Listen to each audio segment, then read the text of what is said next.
And we're back. And we're back. So anyway, back to what I was saying is that so it's a pretext. And what do we know? Well, obviously, if you're dealing with a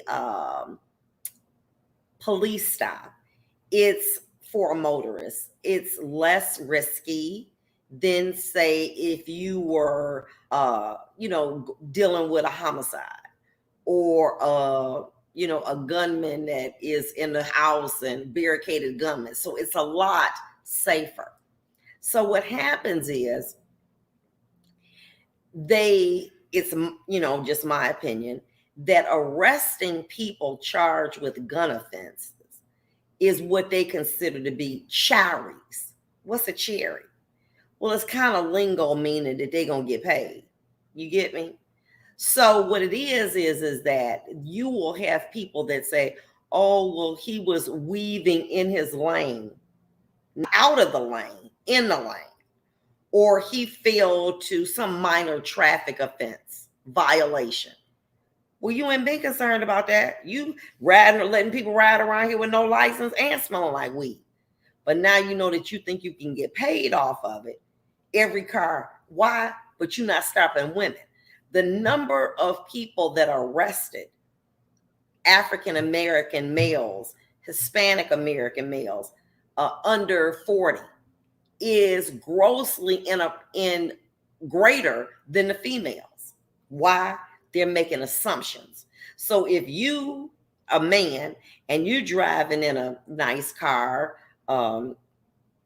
I can't think of anything, but say, for instance, a Cadillac truck, and a woman is riding in a Cadillac truck, more likely than not, that black man is going to be stopped than the woman, because the officers are going to probably presume that there's a gun in that vehicle.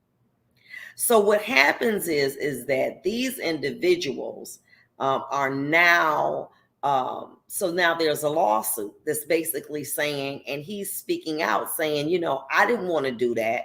I felt that I don't mind getting guns off the street, but they just were using pretextual reasons in order to do this.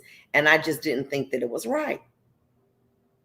So they wanted to demote him or something. So he got his lawsuit.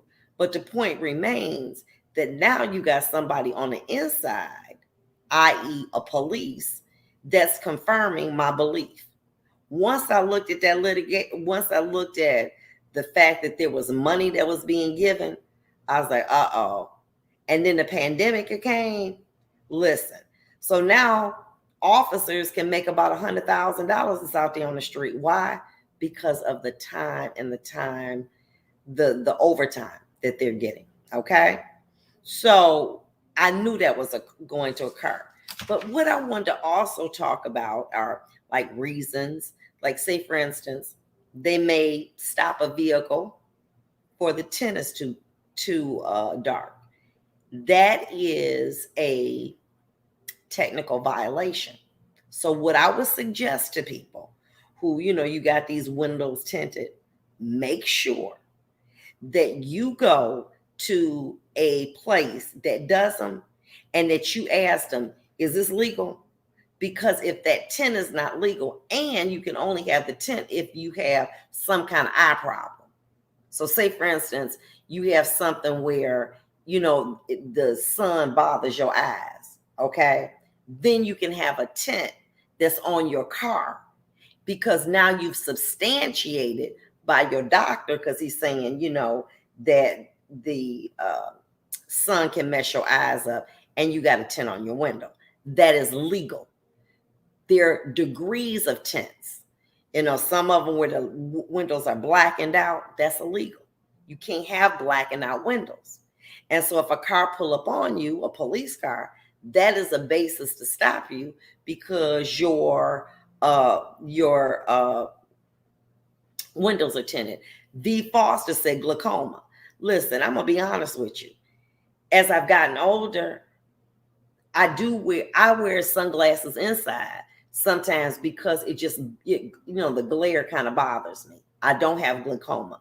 If you tell your doctor, or if you inform your doctor that, and I ain't got no cataract, Betty Jenkins, that the light is sensitive to it, and you have a prescription, then you can get the tint on your window, okay?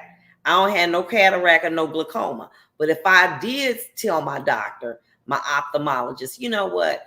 Even when I'm indoors, I kind of want to wear my glasses. Then they can write me a prescription, then I can go get this tint on my window. But my point being to you is that if you have a tinted window that is not a medical reason, the police can stop you for that. However, if you are driving a rental car, say you go to one of the rental places and you get a rental car and it has an out-of-state plate, and they got tinted windows, that's not a basis for the police to stop you. Why? Because these are Michigan requirements about the tint on the window. Now, if I'm operating a car that is a rental car that has a Georgia plate, an Ohio plate, an Indiana plate, charge it to the game. But you can't get me for that. You can stop me, but once I say, well, your officer, this is an out-of-state plate, I just went to the rental car. I mean, this is an out-of-state car. I just went to the rental place and got it. And they still want to mess with you, and they find a gun, then potentially your lawyer can move to say, well, this is only a Michigan requirement. Give you another Michigan requirement. If you have an out-of-state CPL and all of these requirements are met, then you can have your gun here. The person is licensed in their state to purchase, carry, or transport a pistol. The person is in possession of the gun. The person is the owner of the gun. The person possesses the gun for lawful purposes. And the person is in this state for 180 days or less and does not intend to establish residency. Then if you have a license from another state and all five of them things, okay, you are licensed in, say for instance, I'll give you an example because examples are kind of easy. Say I live in Georgia and I have a CPL in Georgia. That CPL gives me the right to carry my firearm. I am in possession of the gun. Say I had to come here in Michigan, but you can't transport them on airplanes. But say, for instance, you in possession of the gun in Michigan, but you have your CPL from another state. You are the owner of the gun, the person that possesses the gun for lawful purposes, and the person is in the state for 180 days or less and does not intend to establish residency. Now, Betty Jenkins said awesome information. This is information that I got from looking up from the state, and I'll post it. But what did I say? All five criterion have to be met. So say, for instance, I'm driving and I get stopped by the police and I tell them I have a CPL. And they said, well, let me see it. And they said, well, this is from Georgia. Remember, I said all five. I said, yeah. And they say, okay, and it's valid. Okay. And they asked me, do you plan on living here?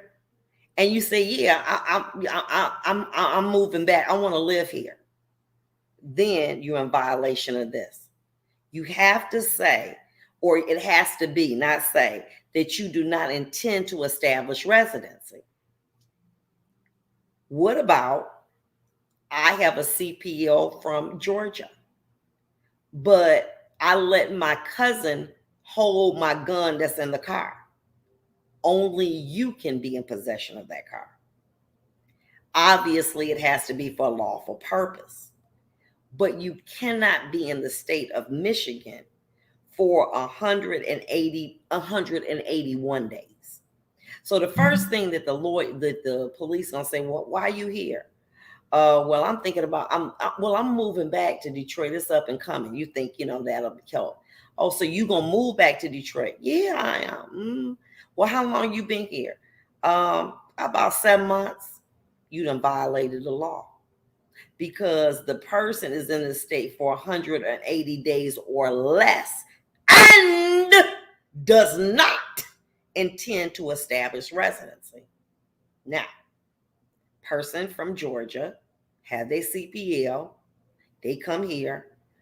The reason I'm here, I'm looking after my mom. She got sick, and I live in Georgia, and I plan on returning to Georgia. You good? Well, how long you been here? 30 days, 40 days, 5 months. But you cannot be here more than 180 days. Okay? So those are things to know. And remember that you have to be the owner of the gun. Now, say I got a CPL. Follow along. I'm from Georgia. We'll be back. I got to tell you this one. We'll be back.